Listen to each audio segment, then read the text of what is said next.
The Adventures of Huckleberry Finn by Mark Twain. Chapter 6. He went for Judge Thatcher. Huck decided to leave. Political economy thrashing around.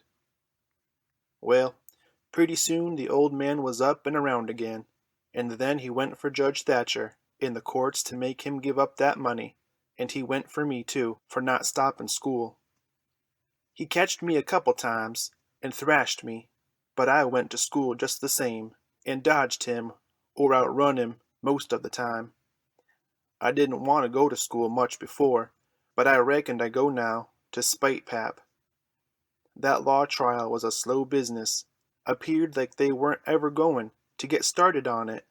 So every now and then I borrow $2 or $3 off of the judge for him to keep from getting a cowhiding. Every time he got money, he got drunk, and every time he got drunk, he raised Cain around town, and every time he raised Cain, he got jailed. He was just suited. This kind of thing was right in his line. He got to hanging around the widows too much, and so she told him at last that if he didn't quit using around there, she would make trouble for him. Well, wasn't he mad? He said he would show who was Huck Finn's boss. So he watched out for me one day in the spring, and catched me, and took me up the river about 3 mile in a skiff, and crossed over to the Illinois shore, where it was woody, and where wa'n't no houses, but an old log hut, in a place where the timber was so thick you couldn't find it if you didn't know where it was. He kept me with him all the time, and I never got a chance to run off.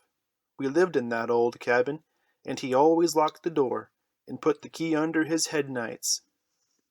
He had a gun, which he had stole, I reckon, and we fished and hunted, and that was what we lived on. Every little while he locked me in, and went down to the store, 3 miles to the ferry, and traded fish and game for whiskey, and fetched it home and got drunk, and had a good time, and licked me. The widow, she found out where I was by and by, and she set a man over to try to get a hold of me, but pap drove him off with a gun, and it wasn't long after till I was used to being where I was, and liked it, all but the cowhide part. It was kind of lazy and jolly, laying off comfortable all day, smoking and fishing, and no books nor study, 2 months or more run along, and my clothes got to be all rags and dirt, and I didn't see how I'd ever got to like it so well at the widow's, where you had to wash and eat on a plate, and comb up, and go to bed and get up regular, and be forever bothering over a book, and have old Miss Watson pecking at you all the time. I didn't want to go back no more. I had stopped cussin' because the widow didn't like it, but now I took to it again because pap hadn't no objections. It was pretty good times up in the woods there, taking it all around, but by and by pap got too handy with his hickory, and I couldn't stand it. I was all over welts. He got to going away so much too, and locked me in. Once he'd locked me in and was gone 3 days. It was dreadful lonesome. I judged he had got drownded, and I wasn't ever going to get out any more. I was scared. I made up my mind I would fix up some way to leave there. I had tried to get out of that cabin many a time, but I couldn't find no way. There weren't a window to it big enough for a dog to get through. I couldn't get up the chimney. It was too narrow. The door was thick, solid oak slabs. Pap was pretty careful not to leave a knife or anything in the cabin when he was away. I reckoned I had hunted the place over as much as 100 times. Well, I was most all the time at it, because it was about the only way to put in the time. But this time I found something at last. I found an old rusty wood saw without any handle. It was laid in between a rafter and the clapboards of the roof. I greased it up and went to work.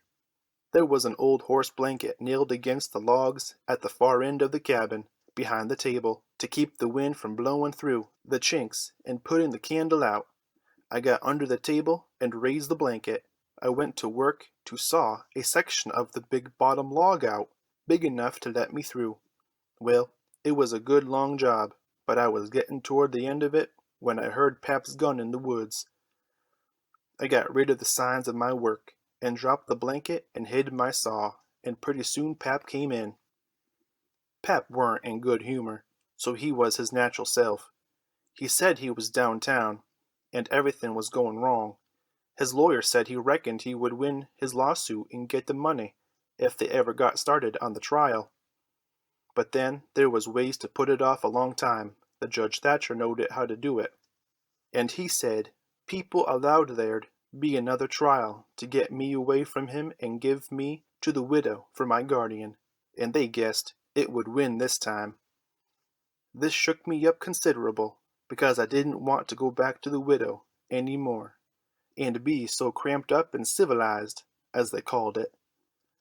Then the old man got to cussing, and cussed everything and everybody he could think of, and then cussed them all over again to make sure he hadn't skipped any, and after that he polished off with the kind of a general cuss all around, including a considerable parcel of people which he didn't know the names of, and so called them what's his name when he got to them, and went right along with his cussin'. He said he would like to see the widow get me. He said he would watch out, and if they tried to come any such game on him he knowed of a place 6 or 7 mile off to show me in, where they might hunt till they dropped, and they couldn't find me. That made me pretty uneasy again, but only for a minute. I reckoned I wouldn't stay on till he got that chance. The old man made me go to the skiff and fetch the things he had got. There was a 50-pound sack of cornmeal, and a side of bacon, ammunition, and a 4-gallon jug of whiskey, and an old book and 2 newspapers for wadding, besides some tow. I toted up a load, and went back and sat down on the bow of the skiff to rest. I thought it all over, and I reckoned I would walk off with the gun and some lines, and take to the woods when I run away. I guessed I wouldn't stay in one place, but just tramp right across the country, most night times, and hunt and fish to keep alive, and so get so far away that the old man nor the widow couldn't ever find me any more. I judged I would saw out and leave that night if Pap got drunk enough, and I reckoned he would. I got so full of it, I didn't notice how long I was staying till the old man hollered and asked me whether I was asleep or drownded. I got the things all up to the cabin, and then it was about dark. While I was cooking supper, the old man took a swig or two and got sort of warmed up, and went to ripping again. He had been drunk over in town, and laid in the gutter all night, and he was a sight to look at. A body would ha' thought he was Adam. He was just all mud. Whenever his liquor began to work, he most always went for the government. This time, he says, "Call this a government? Why, just look at it and see what it's like. Here's the law standing ready to take a man's son away from him, a man's own son, which he has had all the trouble and all the anxiety and all the expense of raising. Yes, just as that man has got that son raised at last, and ready to go to work and begin to do something for him, and give him a rest, the law up and goes for him. And they call that government? That ain't all, nuther. The law backs that old Judge Thatcher up and helps him to keep me out of my property. Here's what the law does. The law takes a man worth $6,000 and upwards and jams him into an old trap of a cabin like this, and lets him go round in clothes that ain't fitting for a hog. They call that government? A man can't get his rights in a government like this. Sometimes I've a mighty notion to just leave the country for good and all. Yes, and I told him so. I told old Thatcher so to his face. Lots of 'em heard me and can tell what I said. Says I, for 2 cents I'd leave the blamed country and never come near it again. Them's the very words.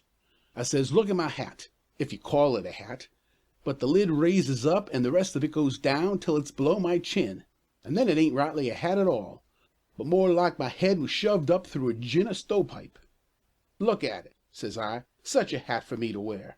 One of the wealthiest men in this town if I could get my rights. Oh yes, this is a wonderful government, wonderful. Well, looky here. There was a free nigger up there from Ohio, a mulatter most as white as a white man. He had the whitest shirt on you ever see, too, and the shiniest hat, and there ain't a man in that town that's got as fine clothes as what he had.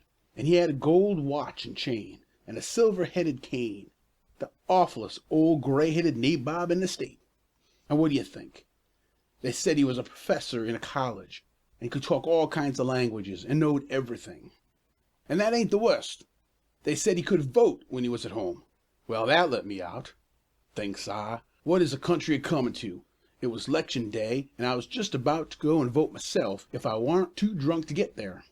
But when they told me there was a state in this country where they'd let that nigger vote, I drawed out. I says, I'll never vote again. Them's the very words I said. They all heard me. And the country may rot for all me. I'll never vote again as long as I live. And to see the cool way of that nigger, why, he wouldn't give me the road if I hadn't shoved him out of the way. I says to the people, why ain't this nigger put up at auction and sold? That's what I want to know. And what do you reckon they said? Why, they said he couldn't be sold till he had been in the state 6 months, and he hadn't been there that long yet. There now, that's a specimen. They call that a government that can't sell a free nigger till he's been in the state 6 months. Here's a government that calls itself a government, and lets on to be a government, and thinks it is a government, and yet it's got to sit stock still for 6 whole months before it can take a hold of a prowling, thieving, infernal, white-shirted free nigger, and... Pap was a-going on so he never noticed where his old limber legs was taking him to. So he went head over heels over the tub of salt pork, and barked both shins. And the rest of his speech was all the hottest kind of language, mostly hove at the nigger and the government, though he give the tub some too, all along, here and there. He hopped about the cabin considerable, first on one leg and then on the other, holding first one shin and then the other one, and at last he let out with his left foot all of a sudden and fetched the tub a rattling kick. But it weren't good judgment, because that was the boot that had a couple of his toes leaking out of the front end of it, so now he raised a howl, and fairly made a body's hair rise, and down he went in the dirt, and rolled there, and held his toes, and the cussing he done then laid over anything he had ever done previous. He said so his own self afterwards. He had heard old Huckleberry haggin' in his best days, and said it laid over him too, but I reckon that was sort of piling it on, maybe. After supper, Pap took the jug, and said he had enough whiskey there for 2 drunks and 1 delirium trempens. That was always his word. I judged he would be blind drunk in about an hour, and then I would steal the key, or saw myself out, one or t'other. He drank, and tumbled down on his blankets by and by, but luck didn't run my way. He didn't go sound asleep, but was uneasy. He groaned and moaned and thrashed around his way in that for a long time. At last I got so sleepy I couldn't keep my eyes open all I could do, and so before I knowed what I was about, I was sound asleep, and the candle burning. I don't know how long I was asleep, but all of a sudden there was an awful scream, and I was up. There was Pap looking wild, and skipping about every which way and yelling about snakes. He said they was crawling up his legs, and then he would give a jump and a scream, and say one had bit him on the cheek. But I couldn't see no snakes. He started, and run round and round the cabin, hollering, Take him off! Take him off! He's biting me on the neck! I never see a man look so wild in his eyes. Pretty soon he was all fagged out, and fell down panting. Then he rolled over and over wonderful fast, kicking things every which way, and striking and jabbing at the air with his hands, and screaming and saying there was devils a hold of him. He wore out by and by, and laid still a while moaning. Then he laid stiller, and didn't make a sound. I could hear the owls and the wolves away off in the woods, and it seemed terrible still. He was laying over by the corner. By and by he raised up part way and listened, with his head to one side.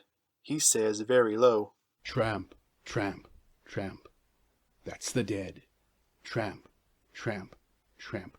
They're coming after me, but I won't go. Oh, they're here. Don't touch me. Don't. Hands off. They're cold. Let go. Oh, let a poor devil alone. Then he went down on all fours and crawled off, begging them to let him alone, and he rolled himself up in his blanket and wallowed in under the old pine table, still a begging, and then he went to crying. I could hear him through the blanket. By and by he rolled out and jumped up on his feet looking wild, and he see me and went for me. He chased me round and round the place with a clasp knife, calling me the angel of death, and saying he would kill me, and then I couldn't come for him no more. I begged, and told him I was only Huck, but he laughed, such a screechy laugh, and roared and cussed, and kept on chasing me up. Once, when I turned short and dodged under his arm, he made a grab and got me by the jacket between my shoulders, and I thought I was gone, but I slid out of the jacket quick as lightning, and saved myself. Pretty soon he was all tired out, and dropped down with his back against the door, and said he would rest a minute, and then kill me. He put his knife under him, and said he would sleep and get strong, and then he would see who was who. So he dozed off pretty soon. By and by, I got the old split-bottom chair, and clumb up as easy as I could, not to make any noise, and got down the gun. I slipped the ramrod down it, to make sure it was loaded. Then I laid it across the turnip barrel, pointing towards Pep, and sat down behind it to wait for him to stir. And how slow and still the time did drag along. End of chapter 6.